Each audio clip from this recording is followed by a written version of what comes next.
Kita masih lagi untuk kita meneruskan perbincangan bersama dengan Tuan Faiz Azmi ataupun lebih mesra dengan panggilan Financial Faiz. Itulah dia untuk kita berbicara berkenaan persediaan menghadapi pengurangan subsidi barang. Ya, dan anda juga boleh menonton beliau iaitu di YouTube iaitu Financial Faiz. Banyak topik-topik hangat yang dibincangkan di situ dan alhamdulillah sambutan pun sangat menggalakkan. Alhamdulillah. Sebab tu saya ada kat sini.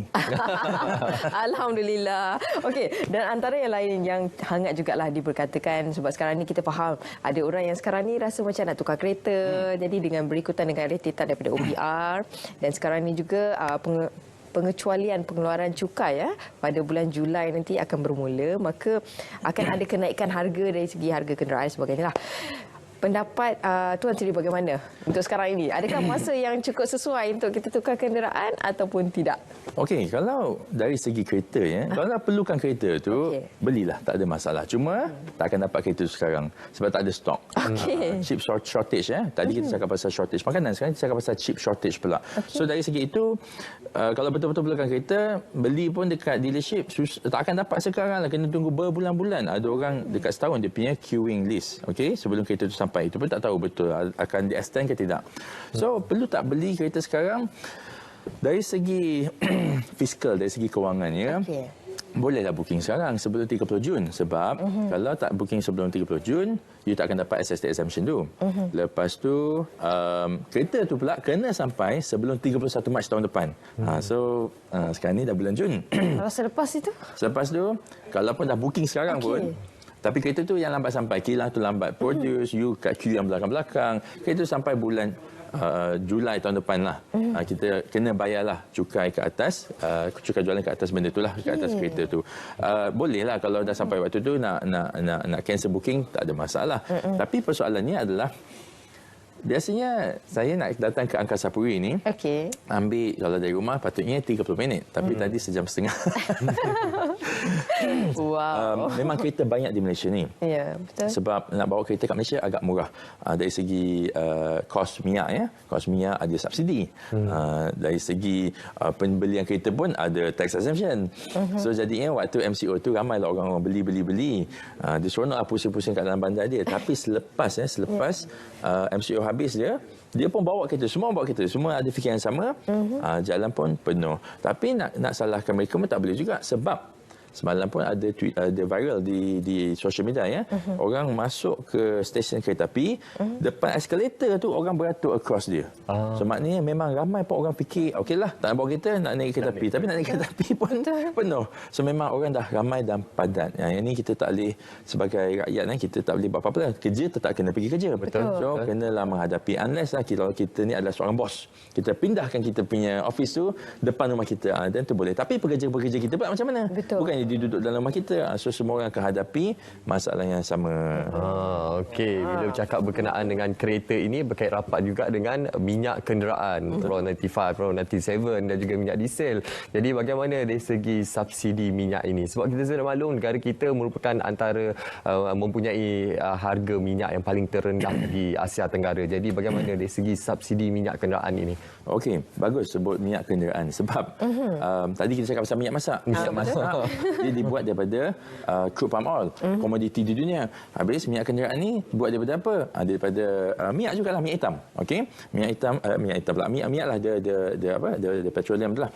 So benda tu pun adalah satu jenis komoditi. So bila dia komoditi, harga dia akan turun naik ikut pasaran dunia.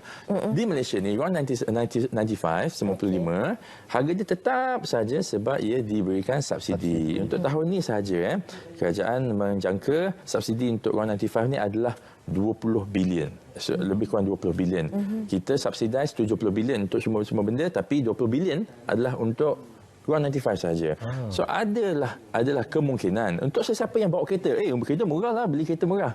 Ada kemungkinan, bukan tak ada, sebab kerajaan sentiasa kena tengok keadaan kewangan dia dan juga apa yang dia boleh bagi kepada rakyat. Tapi kalau dia rasa alamak ni dah sampai 20 bilion, 30 bilion, 40 bilion, memang tak mampu untuk subsidize lagi, contohnya lah ada kemungkinan untuk ia ditarik. So tapi anda dah beli kereta, alamak kita dah beli, takkan tak nak isi minyak, terpaksa juga isi minyak. Memanglah dapat murah waktu exemption tu, tapi sekarang ni dah jadi mahal pula dekat bahagian minyak. Okey. So ada baiknya juga fikir jauh ke depan sikit, sebab hutang kereta pun 9 tahun. Nak beli kereta tu bukannya pakai setahun, lepas tu tak biasa boleh jual balik, sebab bila jual balik harga terus jatuh. Betul. Ada baiknya kalau boleh juga consider membeli kenderaan yang kecil sikit lah. Contohnya motosikal, kalau boleh naik motor, sebab ada orang tak erti naik motor. Tapi hati-hati sikit. Ni balancing act. Maknanya bila naik motor tu, kebahayaan dia tinggi sikit, risiko dia tinggi sikit. Tak masuk hujan lagi, panas lagi. So, you nak yang mana satu? Nak bayar mahal dan selesa dan selamat, ataupun nak bayar jauh lebih murah ya dari segi masa. Ya. Kita jam dia Wow, so, dari segi laju itu, je. betul, laju je. Jangan laju sangatlah. Kalau kereta tu slow, tolong jangan laju sangat dah. Betul. Tapi itu balancing. Dia murah sikit, tapi faktor keselamatan, keselesaan kurang sikit. Ikut keperluan diri lah. Betul. Wah, maksudnya kita kena cermin diri kita balik lah kan. Apa keperluan kita, apa kehendak kita sebenarnya kan. Bezakan, list balik semula cik. Jadi kemudian baru kita dapat mengurangkan kos-kos perbelanjaan harian kita, letakkan mana yang utama. Betul. Betul. Jadi terima kasih kita ucapkan kepada Tuan Faiz Azmi ataupun Financial Faiz atas perkongsian pada hari ini. Banyak input-input yang berguna yang kita dapat pada hari ini daripada Financial Faiz. InsyaAllah anda boleh ikuti beliau di YouTube untuk mendapatkan pelbagai informasi khusus yang berkenaan harga barang ataupun apa-apa perkara topik yang berkaitan dengan situasi semasa pada hari ini. Kewangan berkenaan dengan kewangan kan. Pembelian rumah semua sebagainya. Betul. Ada juga kan. Wah, okey. Semuanya ada. Jadi kita ingin membuat kesimpulanlah untuk kita memberikan pemahaman kepada seluruh keluarga Malaysia berkenaan usaha kerajaan sebelum ini yang telah membuat pengumuman untuk membuat perubahan struktur ataupun rasionalisasi subsidi dan memberi bantuan secara langsung kepada keluarga B40. Kerajaan memutuskan harga kawalan siling ayam, telur ayam dan subsidi minyak masak tulen bagi pek kemasan botol tidak akan diteruskan mulai 1 Julai ini.